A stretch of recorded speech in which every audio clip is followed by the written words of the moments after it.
KBS 1라디오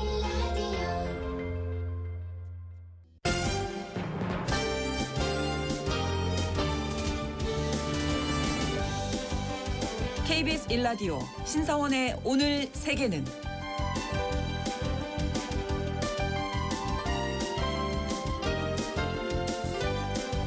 안녕하십니까. 아나운서 신성원입니다. 조기 총선에서 압승한 다카이치 사나이 일본 총리가 그동안 야당 반대에 막혀있던 정책들을 강하게 밀어붙일 것으로 예상됩니다. 다카이치 총리는 지난달 국론을 이분할 만한 대담한 정책에도 과감하게 도전하겠다고 밝혔는데요. 이 정책들은 사실상 일본 우경화의 핵심 과제들입니다.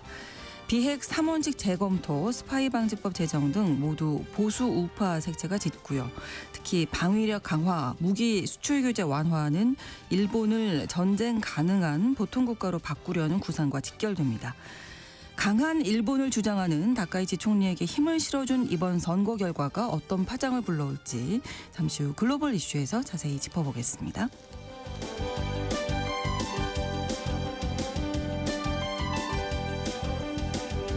오늘 주목할 국제사회 뉴스 헤드라인 뉴스와 키워드로 정리해드립니다. 통신원 취재수첩은 베트남 소식 준비했습니다.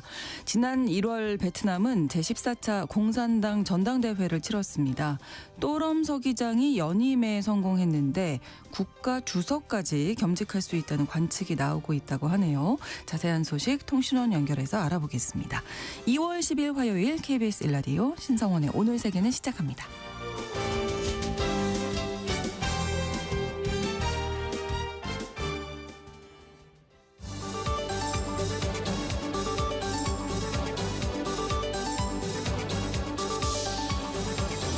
오늘 세계는 헤드라인 뉴스.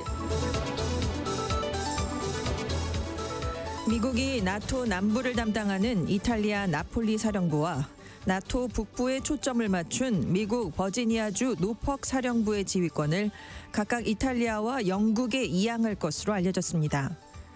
이 두 곳은 나토 주요 지역 사령부들로 대신 미국은 영국에 본부를 둔 나토 해상전력사령부의 지휘권을 넘겨받게 되는데요. 이번 개편은 미국이 중국 등 다른 위협에 집중하기 위해 유럽 내 미군 병력 주둔을 축소할 수 있다고 밝힌 가운데 이뤄지게 됐습니다.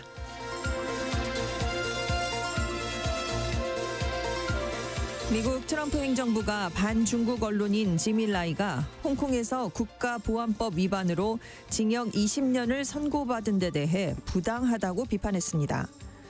루비오 국무장관은 중국 정부가 홍콩에서 기본적 자유를 옹호하는 이들을 침묵시키기 위해 극단적인 조치도 불사한다는 점을 국제사회에 보여준다고 말했는데요. 지밀라이는 홍콩의 대표적인 반중 매체 빈과일보의 창업자이자 사주로 홍콩 국가보안법 시행 이후인 2020년 8월 체포됐습니다. 홍콩 법원은 외국 세력과의 공모 등 국가보안법 위반 혐의로 9일 징역 20년을 선고했습니다.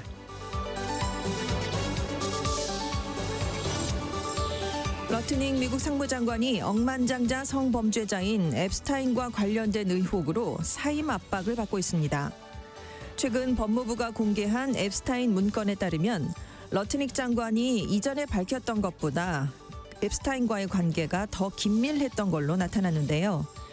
트럼프 대통령의 관세 정책을 주도하는 핵심 인사 중 한 명인 러트닉 장관이 민주당은 물론 여당인 공화당 일각에서까지 사퇴 요구를 받으면서 트럼프 대통령의 정치적 부담도 커지고 있다는 분석이 나오고 있습니다.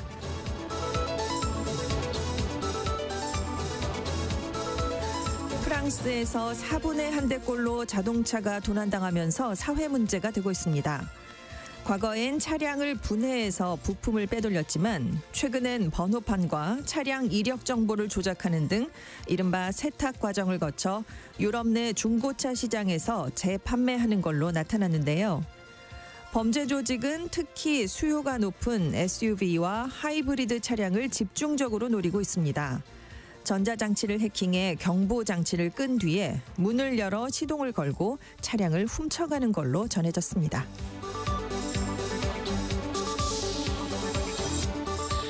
인스타그램과 페이스북, 유튜브 등 SNS가 청소년을 중독시킨다면서 IT 기업의 책임 여부를 따지는 이른바 SNS 중독 재판이 9일 미국에서 본격적으로 시작됐습니다. 핵심 쟁점은 어린아이들이 플랫폼에서 벗어나지 못하도록 IT 기업들이 의도를 갖고 설계를 했느냐인데요. 원고는 20세 여성 케일리 GM으로 자신이 10년 넘게 SNS에 중독됐고 때문에 불안과 우울증, 신체 장애 등을 겪었다고 주장해왔습니다. 이번 재판은 빅테크 기업에 걸린 수천 건의 소송 결과를 가늠할 수 있는 선도 재판으로 꼽혀서 주목을 받고 있습니다.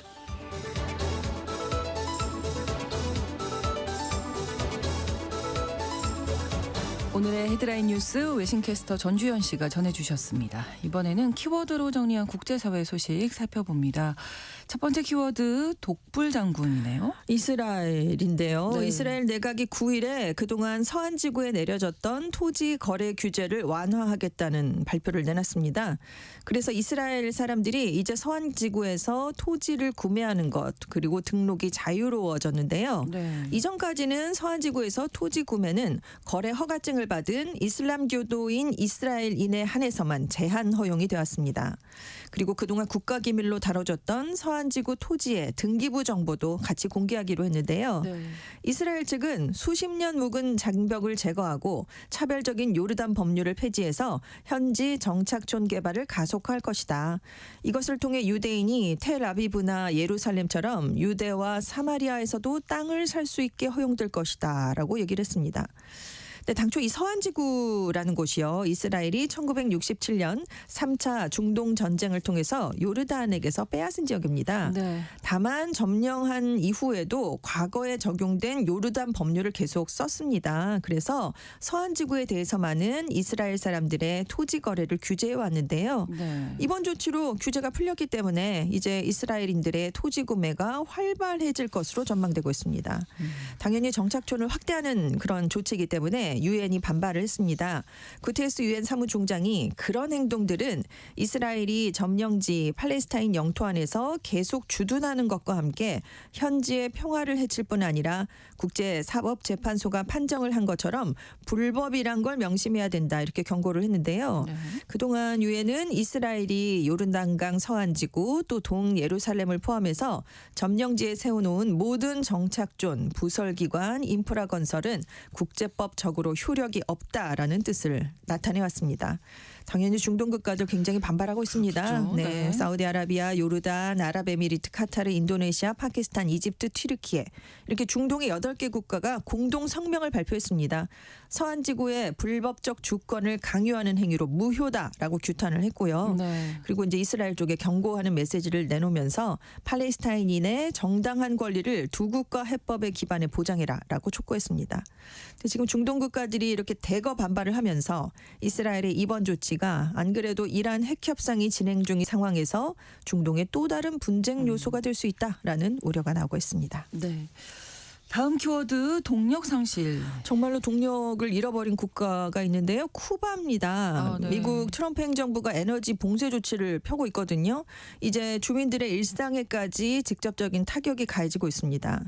먼저 경제를 떠받치고 있었던 관광업이 먼저 영향을 받았거든요. 네. 근데 이제는 수도권 대중교통도 마비가 됐습니다.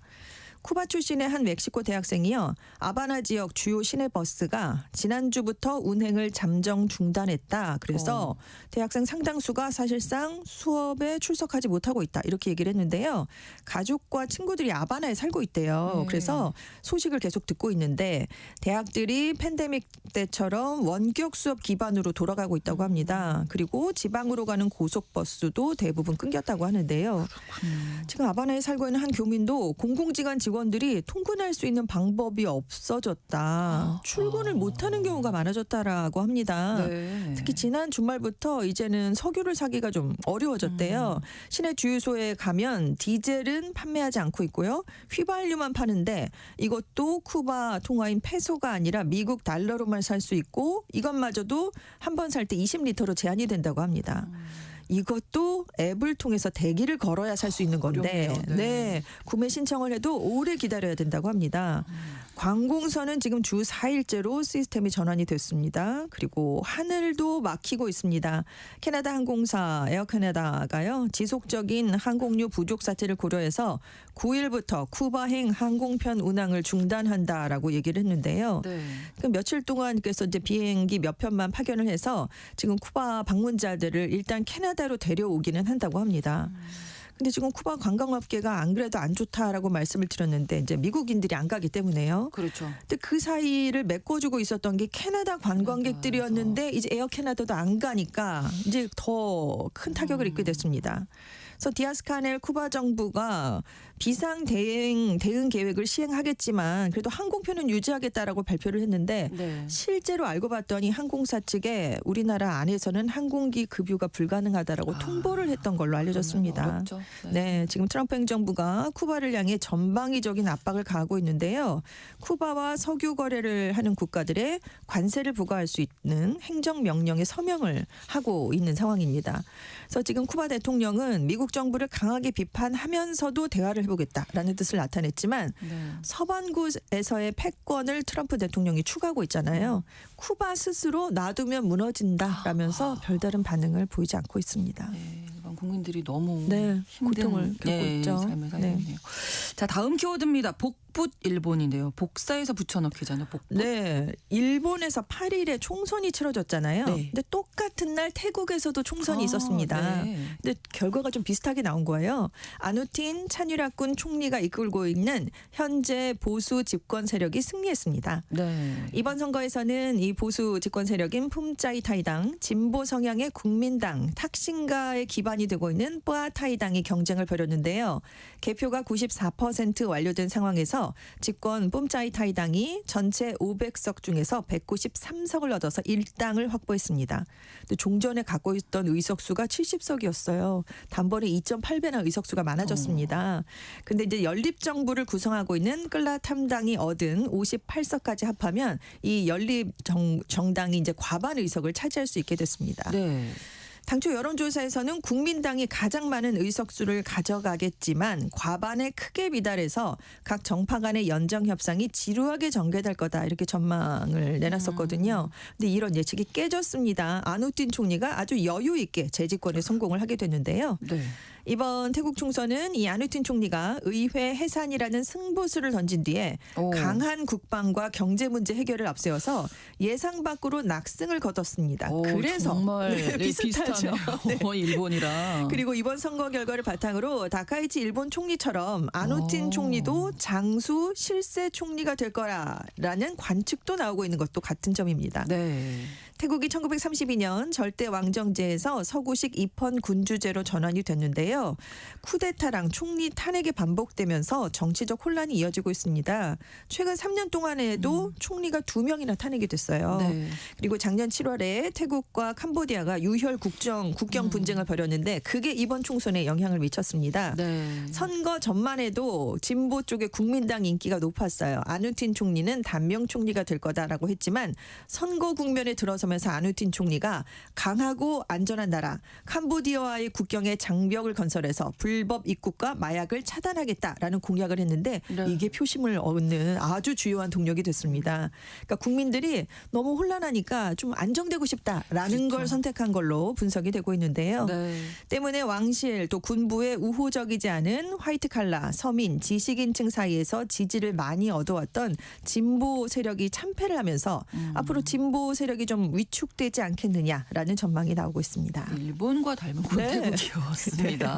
자, 다음 키워드가 이제는 나이도 제도적으로 관리해야 한다. 어떤 얘기인지 들어볼까요? 네, 이런 네. 얘기가 미국 정치권에서 이제 공공연하게 나오고 있다고 합니다. 네. 그러니까 사실 기업들은 최고 경영자의 연령을 좀 기준으로 인적 쇄신을 하고 있는데 정작 국가의 방향을 결정하는 정치는 고령화가 심화되고 있는 게 아니냐라는 네. 지적인데요. 이 얘기를 지금 선두에서 이끌고 있는 사람은 민주당의 중진인 람 이메뉴얼 전 주일 미국 대사입니다. 8일에 대통령, 내각의 고위관료, 연방의원, 연방판사를 대상으로 한 75세 의무퇴직제를 도입하자라고 주장을 폈는데요. 이제 워싱턴은 대대적인 물갈이가 필요한 시점이다 이런 얘기를 했습니다. 이메뉴얼 전 대사가 어떤 사람이냐면 하원 의원, 백악관 비서실장, 시카고 시장을 거친 정치 거물입니다. 네. 현재 만 66세예요. 그래서 내가 앞으로 공직에 다시 복귀를 한다고 해도 나도 75세 의무 퇴직제 규칙을 적용받겠다라고 얘기를 했는데요. 지금 이메뉴얼 전 대사가 2028년 대선 출마 가능성이 거론되는 상황에서 배수진을 사실상 쳤다라는 평가가 나오고 있습니다. 네. 근데 사실 미국 주도부 고령화는 뭐 유명하잖아요. 대선 때도 얘기 그렇죠. 많이 했잖아요. 네. 트럼프 대통령도 올해 80세. 그렇죠. 바이든 전 대통령 82세의 고령의 인지 능력 논란 때문에 재선 도전을 포기했고요. 그렇죠. 하원에서는 임기 말에 몇 달을 아예 요양시설에서 보낸 의원까지 있어서 문제가 됐습니다. 지금 미국 하원 의원의 평균 연령이 1987년에는 50.7세였는데요. 2025년이 되니까 57.9세로 높아졌고요. 네. 상원은 같은 기간 54.4세에서 63.9세가 됐고 대법관도 절반이 70대고요. 연방판사 평균 연령은 67.7세입니다.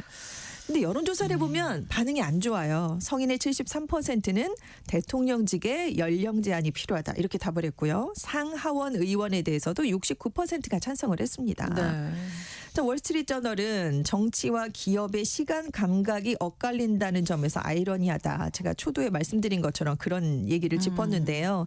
하지만 정치권의 경우는 자리에 오래 있을수록 영향력이 쌓이기 때문에 정치인 본인은 물론이고 그 영향력의 혜택을 입고 싶어하는 유권자들도 이렇게 좀 선호하는 경향이 있다라는 얘기도 있고요. 네. 연방 정부가 우와 의회가 작동하는 방식을 깨닫고 업무를 효과적으로 해내려면 현직 경험이 많을수록 유리하다. 그래서 이렇게 퇴직제 고령자는 물러가라 이런 얘기는 좀 맞지 않는다라는 반론도 나오고 있는 상황입니다. 네, 요게 이제 수면 위로 떠오르고 있으니까 네. 어떻게 될지 그렇죠. 좀 지켜봐야 되겠네요. 다음 키워드 눈 없는 눈 축제. 이것도 역시 아이러니한 상황인데요. BBC가 이제 동계올림픽이 기후변화 앞에서 네. 빠르게 흔들리고 있는데 이번 동계올림픽이 그 현실을 가장 또렷하게 보여주는 사례다라고 보도를 했습니다. 네. 이번 동계올림픽이 25번째 대회입니다. 1956년 코르티나 담폐초 이후 70년 만에 다시 알프스에서 열리는 올림픽인데요. 네. 70년 전에는 모든 경기가 야외에서 진행이 됐습니다. 인공눈은 0%였거든요. 사용률이. 그렇죠. 근데 70년이 흐른 지금 동계올림픽의 존립 자체를 위협하는 실질적인 문제로 기후변화가 떠올랐다라는 건데요. 네. 눈이 사라지고 있고 인공눈 사용량이 점차 늘고 있습니다. 그래서 실제로 각종 겨울 스포츠 대회가 이 올림픽 말고도 해마다 눈이 부족해서 취소되거나 일정이 축소되고요. 네. 스키 리조트인데 녹색 슬로프 그리고 빗속에서 개장을 강행합니다. 눈이 내리지 않고 비가 내려요. 그렇군요. 그래서 알프스 전역에서 과거에는 다 자연설이었는데 네. 지금 대규모로 인공 눈이 살포되고 있는 상황입니다. 우리가 알프스 하면 떠오르는 그러니까요. 장면도 눈 네. 쌓인 산이잖아요. 얼어 있고 뭐 예. 그런 건데요. 네. 그런 게 아니라는 거죠. 푸르른 산이 지금 나오고 있는 거예요. 그렇군요. 그래서 IOC가 이런 변화가 동계올림픽의 개최 방식, 경기 환경, 시청 경험까지 근본적으로 바꿀 수 있다라는 점을 공식 인정했는데요. 네. 지금 인공눈을 써서 일단 막고는 있는데 이것도 해결책이 될 수는 없습니다. 왜냐하면 인공눈을 만들려면 막대한 물과 에너지가 필요한데 이게 역시 또다시 환경에 부담이 되고 있기 때문입니다. 이번 올림픽에서 인공눈을 생산을 하는데요. 여기에 필요한 물의 양만 94만 8천 세제곱미터래요. 올림픽 규격 수영장 379개를 채울 수 있는 어마어마한 양이라고 합니다. 그러네요. 근데 지난 100년간 보니까 알프스 지역의 신설 적설량이 34%나 감소했거든요. 근데 지금 올림픽 같은 엘리트 스포츠 경기에만 해당이 되는 게 아닙니다. 프랑스에서 눈이 부족해서요. 1951년 이후 186개의 스키 리조트가 문을 닫았는데요. 눈이 없기 때문입니다. 근데 유럽의 스키 산업이 연간 300억 달러, 약 44조 원 규모의 시장을 형성하고 있어요. 프랑스에서만 12만여 명이 스키 리조트 산업에 종사를 하거든요. 그러니까 눈이 안 온다고 그냥 스포츠를 못하는 게 아니라 그렇죠. 지역 공동체의 생존과 연결이 되기 때문에 더 문제가 되고 있습니다. 네. 그래서 전문가들은 앞으로 동계올림픽의 미래를 위해서 좀 다양한 걸 검토해보자라고 대안을 제시하고 있는데요. 기후가 좀 안정적으로 그래도 펼쳐지는 지역에서 순환 개최하자. 네. 경기 일정을 좀 앞당기는 쪽으로 조정하자. 시간대도 좀 변경을 해보자. 재생에너지 기반의 인공눈을 써보자. 뭐 이런 것들을 하고 있는데요. 아무튼 기후 위기가 이제 그 동계올림픽이 단순한 스포츠 이벤트에 그치는 게 아니라 스포츠와 문명에 던지는 질문 그 자체가 되고 있다. 그렇다라고 BBC가 평가했습니다. 네. 자, 다음 키워드 그랜플루언서 전성시대. 네, 그랜드파더, 그랜드마더랑 아. 인플루언서를 합친 겁니다. 네. 노년층 인플루언서를 그랜플루언서라고 부르는데요. 네. 지금 중국 SNS에서 그랜플루언서의 존재감이 갈수록 커지고 있습니다. 2019년부터 늘기 시작했어요. 그래서 샤오홍수의 경우 2024년 기준 60세 이상 활성 이용자가 3천만 명을 넘어섰고요. 틱톡의 중국판이죠. 더우인에서도 2021년 4월 기준으로 60세 이상 이용자들의 영상이 6억 건을 넘어섰습니다. 아주 다양한 분야에서 그랜플루언서들이 활동을 하고 있는데 네. 산둥성 출신의 60대 여성이 인기 TV 드라마 장면을 재현하는 영상을 올렸어요. 그래서 지금 한 3년여간 500여 개의 콘텐츠를 제작했는데 팔로워가 110만 명을 넘어가고 있습니다. 또 요리를 하면서 랩을 선보이는 70대 여성은 450만 명 이상의 팔로워 숫자를 갖고 있고요. 멋지시네요. 네, 손자랑 같이 계정을 운영하는 80대 캉캉의 할아버지라는 계정이 있는데 네. 이분이 팔로워 수가 600만 명을 넘어갔습니다. 와. 어마어마하죠. 네. 이 그랜플루언서 중에는 실버 전문가라는 유형이 있는데 은퇴한 대학 교수들이 자기가 갖고 있는 전문 지식을 온라인을 통해서 대중과 나누는 그런 형태입니다. 근데 중국 정부가 2024년부터 이런 걸 국가 전략 과제로 격상을 시켰어요. 실버 경제의 한 축으로 평가를 하고 있는데 네. 중국의 실버 경제 시장 규모가 약 7조 위안 1,480조 원 정도라고 합니다. 2050년이 되면 우리 돈으로 1경 원이 넘어갈 것으로 지금 예측이 되고 있어요. 그래서 이렇게 그랜플루언서들이 활동을 하면 고령층이 지갑을 연다고 합니다. 이게 나랑 또래가 좋겠죠. 네, 과거에도 네. 그렇겠죠. 네. 그래서 전문가들은 노년층의 인터넷 사용이 인지 기능 저하를 완화해주고 고립감과 외로움을 줄이는 데는 분명히 도움이 된다라고 긍정적으로 평가를 하는데 네. 다만 사이버 폭력 또 채널을 관리하는 다중 채널 네트워크 업체와의 갈등이 좀 많이 일어나는데 이런 문제에 대해서는 좀 주의를 기울일 필요가 있다라고 조언했습니다. 네, 나이가 들면서 경험이 참 중요하다 뭐 이런 생각도 해보게 됩니다. 네. 여기까지 듣겠습니다. 헤드라인 뉴스와 키워드 외신캐스터 전주현 씨와 함께했습니다. 고맙습니다. 네, 감사합니다. KBS 라디오 신성원의 오늘 세계는 1부 마무리하겠습니다. 11시 30분부터 일부 지역에서는 해당 지역 방송 보내드립니다. 자, 어제 있었던 슈퍼볼 하프타임 쇼에서 공연을 해서 화제가 됐죠. 배드버니의 노래 I Like It 함께 듣겠습니다.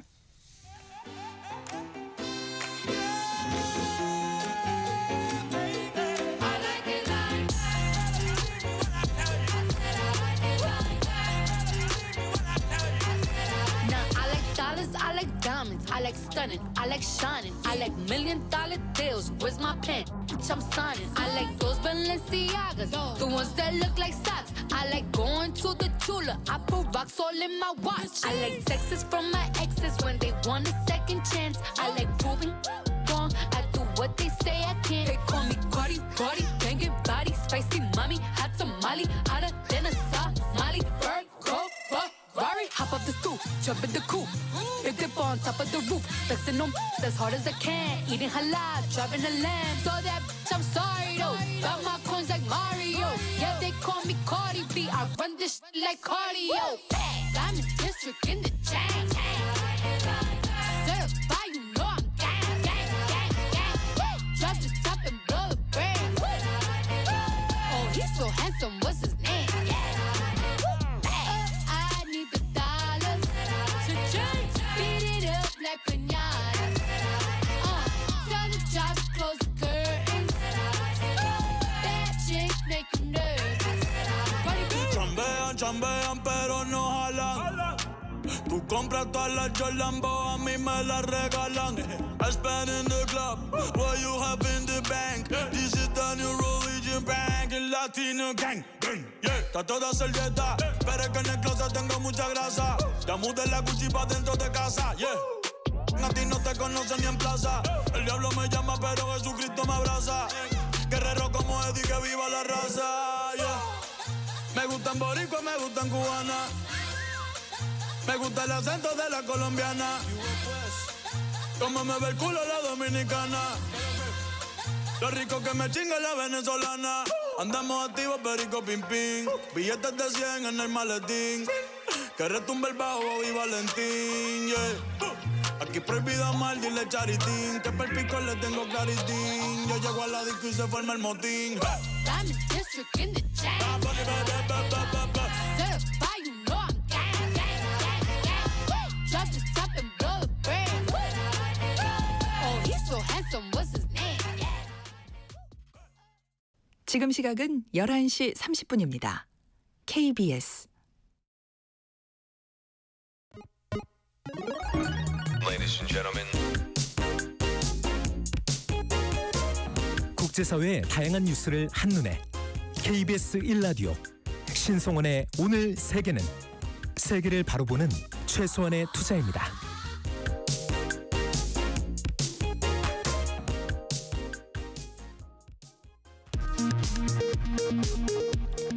이 시각 라디오 정보센터 뉴스입니다. 이재명 대통령은 국회 위증 고발 사건이 너무 적체되고 있다며 관련 수사 진행을 각별히 챙겨보라고 지시했습니다. 또 현재와 같은 입법 속도로는 국제사회의 변화에 능동적으로 대처하기가 매우 어렵다고 밝혔습니다. 더불어민주당은 부동산 시장의 불법 행위를 감시할 부동산 감독원 설치법을 발의하며 망국적 부동산 투기를 반드시 뿌리 뽑겠다고 밝혔습니다. 국민의힘은 이재명 대통령의 SNS 부동산 메시지에 대해 특정 집단을 악마화하는 편가르기 정치를 하고 있다고 비판했습니다. 가상자산 거래소 빗썸에 비트코인 대량 오지급 파문이 이어지는 가운데 금융당국이 거래소의 코인 거래량과 실제 보유량을 상시 확인해 유령 코인 거래를 원천적으로 막는 방안이 추진됩니다. 지난해 연간 국세 수입은 373조 9천억 원으로 1년 전보다 37조 4천억 원 증가했습니다. 기업 실적 개선에 따른 법인세 증가의 영향이 컸습니다. 지난달 17일 HJ중공업이 시공을 맡은 신분당선 연장 구간 공사 현장에서 콘크리트 구조물이 쓰러져 노동자가 숨진 사고와 관련해 경찰과 노동부가 시공사 등을 대상으로 압수수색을 통한 강제 수사에 착수했습니다. 지금까지 라디오 정보센터 뉴스 정원나였습니다.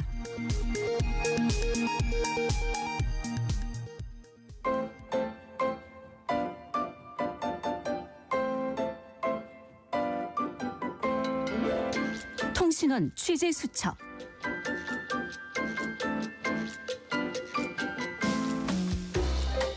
통신원 취재 수첩 오늘은 베트남 하노이 주영아 통신원 연결하겠습니다. 안녕하세요. 네, 안녕하세요. 네, 얼마 전에 베트남에서 전당대회 열렸다고요. 진행 상황 알려주시죠. 네, 베트남은 5년마다 한 번씩 전당대회를 갖는데요. 네. 이번 14차 전당대회는 지난 1월 19일 월요일부터 23일 금요일까지 5일간 수도인 하노이에서 개최되었는데요.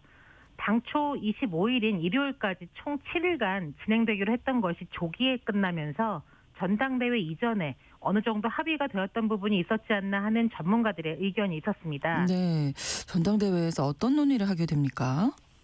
네, 베트남은 이 공산당 1당 체제로 전국에는 약 560만 명의 공산 당원이 있습니다. 네. 이 공산 당원 중 1,586명의 대의원이 존재하는데 이 대의원 중 약 200여 명가량 중앙위원으로 선출돼서 5년간 임기를 지내게 되는 구조입니다. 통상 이 전당대회는 당의 지도부를 선출하고 베트남의 향후 국가 운영 방향과 중장기 발전 전략을 정하는 최고 정치 행사라고 할 수 있습니다. 네. 이 기간 동안 선출되는 중앙위원 200명은 향후 5년을 책임지는 핵심 권력기구이자 정치국과 서기국, 당 총서기를 선출하는 권한이 부여되기 때문에 향후 5년간 베트남의 정치, 경제, 정책 방향과 권력 구도를 가늠할 수 있는 출발점으로 여겨지기도 합니다. 네, 그러면 이번 14차 전당대회에서 주목할 만한 것들 어떤 것들이 있었을까요? 네, 이번 전당대회에서 가장 눈에 띄는 변화는 인사구조의 재편이었는데요. 제14기 당 중앙위원회 200명은 정의원 180명, 그리고 후보위원 20명으로 구성하고 정치국은 19명으로 확정되었습니다. 네. 그 면면을 보면 똘럼 당 총서기를 중심으로 권력 핵심이 비교적 또렷하게 형성된 모습이었습니다. 네. 네, 특히 주목할 대목은 정치국과 서기국의 중첩 구조였는데요. 정치국은 당의 주요 정책, 조직, 인사 문제를 결정하는 곳이며 이 서기국은 결정된 문제의 실무를 집행하는 곳이라고 이해하시면 좋겠습니다. 네네. 네, 그런데 이번 전당대회에서 정치국 핵심 인사들로 서기국이 채워지면서 정책 결정과 실무 당 내부의 역할 분담이 눈에 띄게 약화되었고 당의 최고 의사결정과 집행 라인이 하나로 수렴되는 구조가 된 겁니다. 네. 이는 과거 베트남식 집단 지도 체제에서 유지되어 왔던 권력 분산의 관행과는 확연하게 다른 방향을 보였습니다. 그렇군요. 이런 흐름 속에서 자연스럽게 눈길을 끄는 대목은 국가 주석과 총리의 동시 배제였습니다. 현직 국가 주석과 총리는 이번 정치국 명단에서 모두 빠져 있었습니다. 네. 이 두 인사 모두 재임 기간 중 중대한 과오가 있다고 보기 어려운 데다 네. 공개적으로 문제 삼을 만한 정치적 사건도 없이 오히려 안정적인 국정 운영을 했다는 평가인데도 불구하고 두 사람이 동시에 정치국에서 제외됐다는 점은 이번 인사가 단순한 개인 평가의 결과라기보다 구조적 선택에 가깝다는 해석이 있습니다. 네. 국가 주석뿐 아니라 총리까지 함께 제외된 인사 구도는 권력 재편의 방향 자체를 분명히 하기 위한 조치로 보여지고 있습니다. 네. 그러면 이 베트남 정치 구조에서 국가 주석과 공산당 서기가 어떻게 좀 다를까요?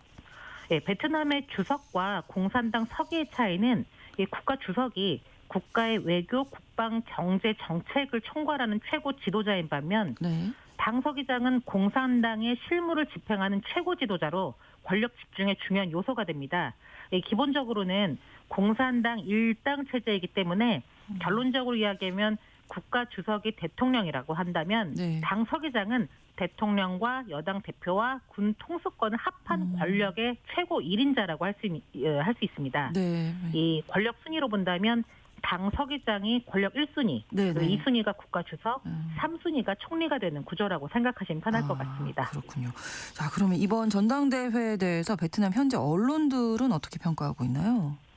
네, 이번 전당대회 선거 결과를 보고 현재 언론에서는 제13기 정치국 소속 인원 가운데 9명이 제14기 중앙위원으로 재선되었다고 전하면서 이를 두고 이번 전당대회 인사 흐름이 급격한 세대 교체보다는 정책과 권력 두고 있음을 보여주는 대목이라고 평가하고 있는 분위기입니다. 또 향후 베트남 권력의 작동 방식은 기존의 합의를 중심에서 분산 운영하던 체제에서 집중된 실행과 책임 지도로 이동하는 흐름을 보이고 있어서 집단 지도 체제의 외형은 유지되고 있지만 실제 운영에 있어서는 정치국과 당 서기국을 축으로 한 집행 통제가 강화되었다고 평가하고 있습니다. 네네. 이런 맥락에서 다시 거론되는 것이 공산당 총서기가 국가 주석의 겸임 가능성이 높다는 점인데요. 아직 확정된 사안은 아니지만 현지 언론들은 그 가능성을 점치고 있기도 합니다. 네, 알겠습니다. 오늘 소식 잘 들었습니다. 네, 감사합니다. 네, 베트남 하노이에서 주영아 통신원이 전해주셨고요. 중간중간 조금 전화 상태가 고르지 못했습니다. 청취자 여러분들께 양해 말씀 부탁드리겠습니다.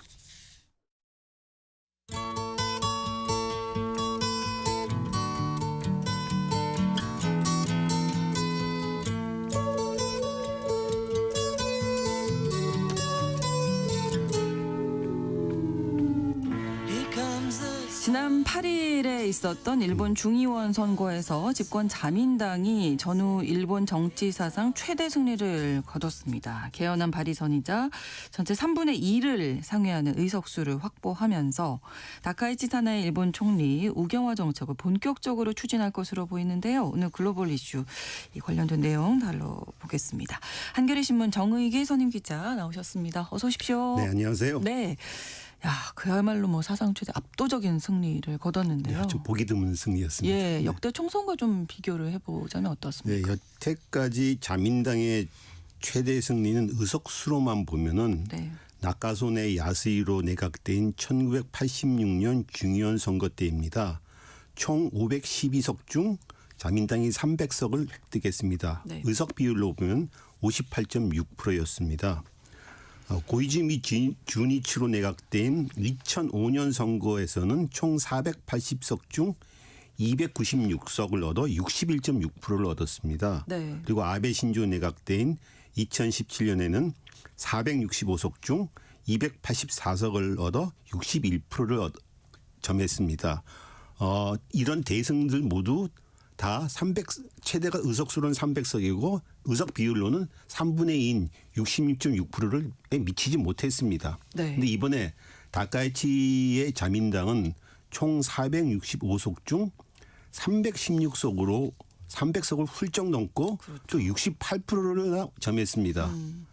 압도적인 1위를 한 겁니다. 그렇죠. 네. 게다가 연정 대상인 일본 유신회까지 합치면은 무려 352석으로 의석 비율에는 75.6%가 됩니다. 무엇이든지 다 할 수 있는 의석입니다. 그렇죠. 이 결과가 보여주는 의미 분명히 있겠고요. 네. 네. 그런데 문제는 자민당이 의석수로는 300석을 획득했던 1986년 때는 일본이 미국의 국력을 추월한다. 뭐 이런 얘기까지 나올 정도의 일본의 최절정기였습니다. 그렇죠. 80년대 일본은 네. 뭐 최고였죠. 경제적으로. 그러니까 집권 자민당이 뭐 그 정도 의석을 얻고 대승을 할 만한 이유가 됐었는데 예. 이번에 이 다카이치의 자민당의 일본은 국내 총생산이 중국에 비해서 4분의 1로 쪼그라들고 물론 중국이 커졌기 때문이긴 하죠. 최근에는 인플레이션에다가 성장률은 또 1%에 불과하고 그렇죠. 재정조치자는 쌓이는 전후 일본에서 최악의 지금 약세를 보이고 있는 때입니다. 근데 일본이 하강한 이런 현실에 대해서 유권자들의 불만이 오히려 강한 일본을 주장하는 강경우파 다카이치에게 힘을 몰아주는 선거로 이어지지 않았냐. 네. 쪼그라든 일본의 현실에 대한 유권자의 불만이 역설적으로 이런 선거 승리를 만들어낸 것이 아니냐 이런 진단을 합니다. 네. 강한 일본을 만들겠다 계속 주장을 하고 있는데요. 구체적으로 좀 들여다볼까요? 네, 다카이치 총리가 1월 19일 국회 해산을 선포한 기자회견에서 이런 말을 했습니다. 공론을 이분하는 대담한 정책, 개혁에도 비판을 두려워하지 않고 과감하게 나가려면 아무래도 국민 여러분의 신임이 필요하다 이런 말씀입니다. 즉 공론을 공론을 양분하는 이런 정책을 하겠다 이런 뜻이죠. 그런데 네. 그 공론을 양분하는 정책이란 개헌을 필두로 한 우경화 정책이 대부분입니다. 공론을 이분하는 정책이란 지난해 자민당이 일본 유신회와 공포한 연립 정권 합의서를 보면 잘 나타나와 있습니다. 한 9가지 정도가 됩니다. 네. 하나하나 좀 보면은 일단 스파이 방지법, 미국의 CIA 같은 정보기관 대정보청을 창설하는 거, 네. 수출할 수 있는 무기를 군안, 수송, 경계, 감시, 소외의 목적에만 한정한다는 규정인 오유형을 철폐하겠다. 즉 공격 무기를 수출할 수 있게 하겠다는 거죠. 네. 또 방위력을 근본적으로 강화하겠다는 거, 헌법을 개정하겠다. 국기 등 일본을 상징하는 국장 손괴죄를 제정하겠다. 즉 일본 국기를 훼손하게 되면 처벌하겠다는 겁니다. 네. 남성 천황을 유지하기 위해 현재 천황가에서 지금 후계자 남성이 없으니까 그렇죠. 양자를 드릴 수 있게 하겠다 천황가에. 그래서 그러니까 그런 황실 전범을 개정하겠다. 또 일본에서는 부인이 결혼을 하게 되면 남편 성을 따르는데 결혼 전에 성도 유지를 허락하는 선택적 부부 별성제가 요즘 하자 이런 얘기가 나오는데 이것을 제한하는 구성사용법, 옛날성 사용법을 법제화하겠다. 네. 이런 얘기가 있습니다. 뭐 성은 자기가 좋은 데를 쓰면 되는 건데 이것까지도 여성의 성을 갖다 제한하겠다는 거죠. 그리고 외국인 부동산 및 국적 취득 요건 강화, 즉 외국인 정책 엄격화하겠다. 이런 9가지 정책 하나같이 모두 보수 우파색을 그러네요. 강화하는 조처들입니다. 네. 이 가운데 당장 추진하겠다라고 밝힌 게 있나요? 네, 다카이치는 선거에서 승리한 8일 이런 말을 했습니다. 하고 싶었지만 못했던 정책이 많이 있다. 즉시 착수하고 싶은 정책으로는 국가의 정보력, 즉 인텔리전스 기능을 높이고 싶다 이런 말을 했습니다. 그렇게 보면은 지금 앞서 말했던 스파이 방지법은 즉각 착수하고 대정보청 창설은 오는 2021년까지를 목표로 삼고 있습니다. 27년까지. 그러니까 2027년에 창설하려면 지금부터 시작해야죠. 그렇죠. 그리고 무기 수출 5유형도 오는 18일 소집 예정인 특별 국회에서 철폐할 방침이라고 알려지고 있습니다. 예. 속도가 좀 빠른 편이죠. 네. 인근 국가들, 주변 국가들이 좀 우려하는 부분은 이제 일본 재무장 부분이고 또 미일 동맹을 통한 대중국 견제 강화 이런 부분도 이제 영향을 끼치게 될 텐데 다카이치 내각이 이런 것도 어느 정도나 밀고 나갈까요? 이건 좀 알려면 안보 산문서 개정이라는 것을 좀 우리가 알 필요가 있습니다. 네. 즉 안보 산문서, 국가 안전 보장 전략, 국가 방위 전략, 방위령 정비 계획이란 중요한 안보 세 가지 문서가 있는데 네. 향후 10년 동안 외교 안보 방위 정책의 큰 틀을 정하는 문서들이죠. 이 세 문서를 공세적으로 내용을 바꾸면서 쉽게 그런 일본 재무장이나 중일 갈등 때 일본의 역할들을 규정하려고 하는 거죠. 네, 구체적으로 어떤 내용이 있을까요? 첫째는 국내 총 생산 대비 방위비를 2%로 정한다. 이런 내용을 안보 산문서에 명시하겠다는 겁니다. 지금 2%가 넘긴 했습니다. 그래서 상시적인 고방위 구조를 정착하려고 한다. 둘째, 이미 안보 산문서에 반경 능력이라는 이름으로 명시된 적기지 공격 능력을 단순히 방어 차원이 아니라 공격도 포함한 반경 능력으로 확정하려 한다.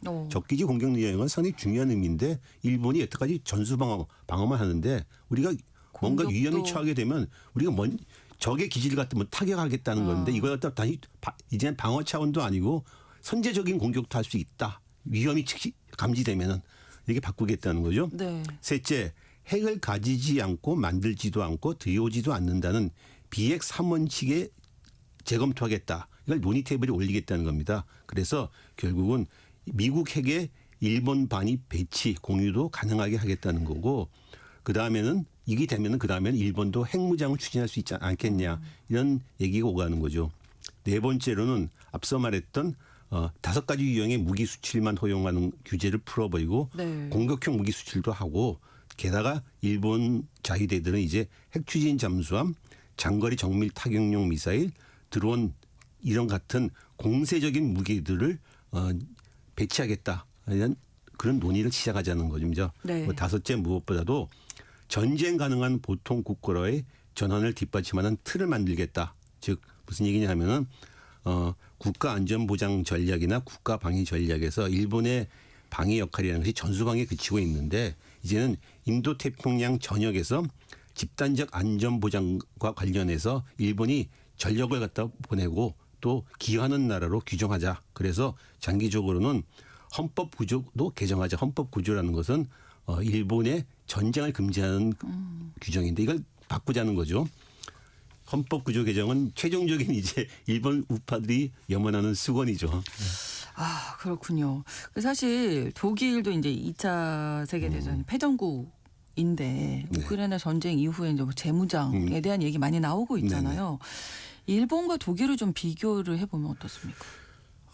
무엇보다도 일본은 지금 미국, 중국, 러시아에 이어서 세계 4위에 이미 무장력을 갖추고 있는 나라입니다. 반면에 독일은 무장력이라는 것은 지금 미미한 상태입니다. 물론 독일은 냉전 때부터 징병제가 존재했고 일본의 평화헌법 같은 제도적인 족쇄도 없지만은 무장 수준에서 일본에 비하면 한참 뒤집니다.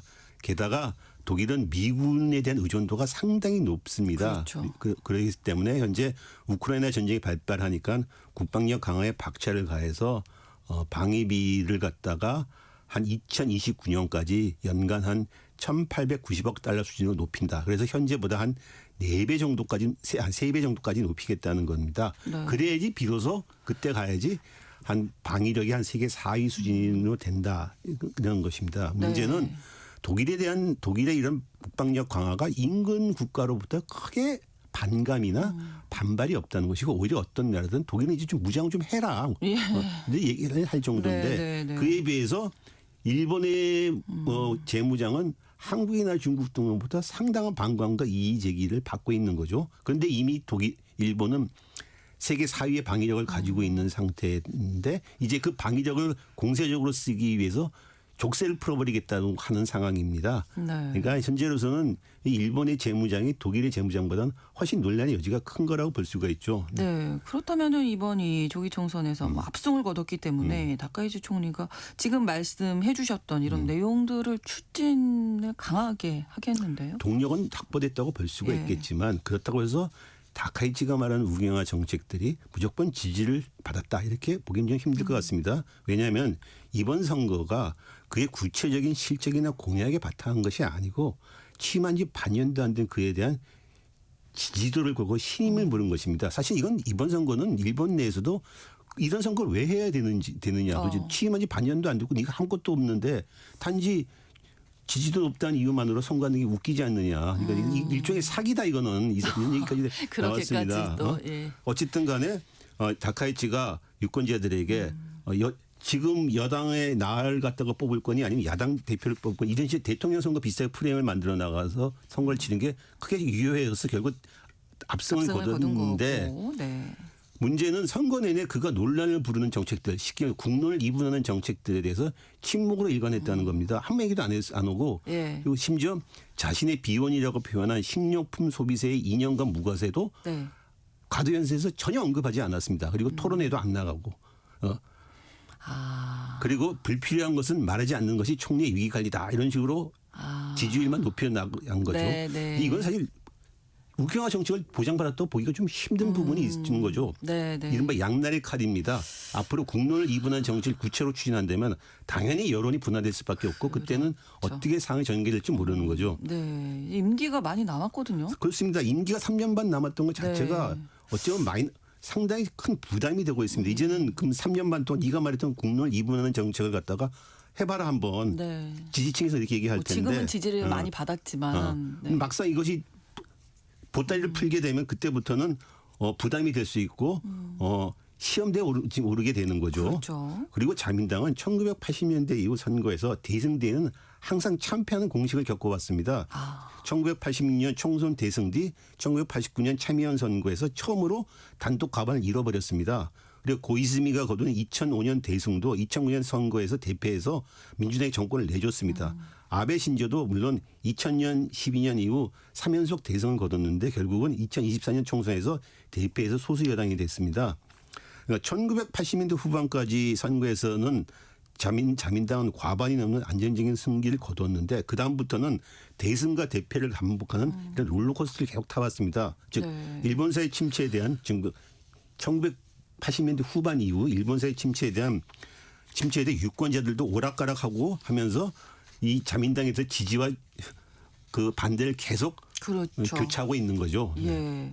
자, 그러면 국내적으로는 그렇고 첫 외교적 사안들 좀 주의해서 볼 점들 어떤 것들이 있을까요? 그러니까 이런 이제 국론을 이분한 정책의 추진을 위해서는 결국 대외 관계가 제일 중요한데 그렇죠. 선거 뒤에 아마 다카이치 내각의 대외 관계는 오늘 3월 19일 미국을 방문해서 도널드 트럼프 미국 대통령 회담하고 또 오늘 4월에는 도널드 트럼프 미국 대통령이 그동안 벼르던 중국 방문을 하게 됩니다. 큰 분수령이 될 것 같아요. 그러네요. 트럼프는 이번 일본 선거일 직전에 이례적으로 다카이치에 대한 전면적인 지지를 표명했습니다. 네. 남의 나라 선거에 대해서 어떤 특정색을 지지하는 건 이건 외교적으로 상당히 무리한 일인데 어쨌든 했어요. 네. 그리고서 선거 끝나고서 다카이치가 이기니까는 당신의 보수적인 힘을 통한 평화 의제를 이행하는데 위대한 성과 있길 바란다 하고 또 지지를 보냈습니다. 그런데 네. 트럼프는 최근 한국과 일본에게 지난해 무역 관세 합의 때 약속받은 대미 투자가 지연되고 있다.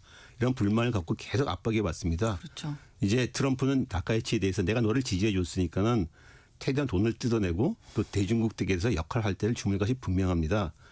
그렇다고 해서 트럼프가 또 대중국 문제에서 다카이치 일본을 전적으로 지지할 것이냐 이것도 의문이죠. 예, 그렇죠. 왜냐하면 지난해 중일 갈등 때 트럼프는 시진핑과 통화해서 네. 그리고 또 그다음에 다카이치와 통화한 다음에 시진핑을 자극하지 말아라 예. 이런 얘기를 했었습니다. 다카이치로서는 일본에 대해 강경 자세를 유지하는 중국도 문제지만 중국과의 관계에서 자신을 이용하려는 트럼프의 미국이 오히려 더 큰 문제일 수도 있습니다. 다카이치로서는 무엇보다 트럼프의 미국과 관계 정립이 가장 큰 현안이 될 것 같습니다. 네. 자, 주변국들 특히 중국 뭐 이런 관계 어떻게 보십니까? 지금 올해 선거를 갖다 이렇게 조기 선거를 치른 이유 중에 하나가 지난해 중일 갈등, 즉 자신이 대만 유사 사태 때는 일본의 존립이기다 이런 말을 해서 중국이 격렬하게 반발하면서 그렇죠. 공지에 몰렸습니다. 어쩜 이번 선거 한 이유 중에 하나가 됩니다. 이걸 통해서 자기 정치적 공을 탈출해 보겠다. 네. 그래서 결국은 선거에서 대승해서 중국의 압력에 버틸 수 있는 입지는 마련했습니다. 네. 하지만 중국이 태도를 바꾼 가능성은 거의 없습니다. 그렇죠. 당분간 중일 관계는 갈등 속의 교착 상태가 지속될 것이고 한 가지 확실한 건 중국이 양보할 가능성은 거의 없다는 거죠. 이런 상태가 오래 지속되면은 다카이치로서는 상당히 큰 정치적 부담이죠. 물론 중국도 부담이긴 하겠지만요. 네, 네. 우리나라의 관계도 한번 생각해 볼까요? 중국과의 갈등 상황입니다. 그런 상황에서 다카이치가 강경 우파하지만 한국 관계마저 망가뜨린다면 크게 곤란스러워지겠죠. 그래서 한국과의 관계에서 과거사 등 민감한 사안을 놓고 다카이치 내각이 도발할 가능성은 적다고 일단 전문가들은 보고 있습니다. 네. 그동안 한국과의 관계 또 중국과의 관계에서 뇌관이었던 야스쿠니 참배는 네, 네. 오히려 선거에서 이겼기 때문에 이제 안 할 수 있는 여유를 좀 찾게 됐죠. 그리고 한일 관계 첫 시험대로 여겨지는 온 22일 다케시마의 날, 즉 네. 독도의 날 행사 때 이거는 원래 우리들로 치면 군 단위 행사인데 정부 중앙 정부가 차관급 인사를 보냈고 선거 전에는 장관급 인사를 보내겠다 이렇게 얘기를 했는데 네. 그럴 가능성이 이제는 적어지지 않았냐 오히려 현실은 낮지 않았냐. 하지만 압승을 했기 때문에 오히려 자신감을 찾은 거군요. 자신감을 찾았기 때문이죠. 네. 그리고 다카이치가 막상 총리가 되고 나서는 상당히 자기의 강경 우파적인 얘기, 논란의 강경 우파 얘기에 대해서 계속 얘기를 안 해왔습니다. 그런 좀 감안함. 네. 그렇지만 장기적으로 볼 때 다카이치가 추진할 수밖에 없는 우경화 및 전쟁하는 보통 국가 정책 이거는 참 가면 갈수록 한국을 동아시아 지역의 갈등에 더욱 밀어넣을 위험성이 큽니다. 우리나라로서는 중국과 일본 사이에서 어떤 스탠스를 잘 잡아야지. 그렇죠. 다카이치가 이렇게 푸시하면 할수록 진짜 우리는 힘든 선택할 수밖에 없는 지경입니다. 예, 그동안은 말을 안 해왔지만 갑자기 어떤 발언을 할 수도 있잖아요. 그렇습니다. 선거에 이겼기 때문에. 근데 이제 당분간은 중국과의 관계가 워낙 나쁜 상태니까는 네네. 좀 시간을 두지 않겠나, 여유를 두지 않겠나 이런 관측이 우세합니다. 그렇군요. 글로벌 이슈 오늘도 한겨레 신문 정의계 선임 기자와 함께 이야기 나눴습니다. 고맙습니다. 감사합니다. KBS 라디오 신성원의 오늘 세계는 마치겠습니다. 내일 다시 뵙겠습니다. 고맙습니다.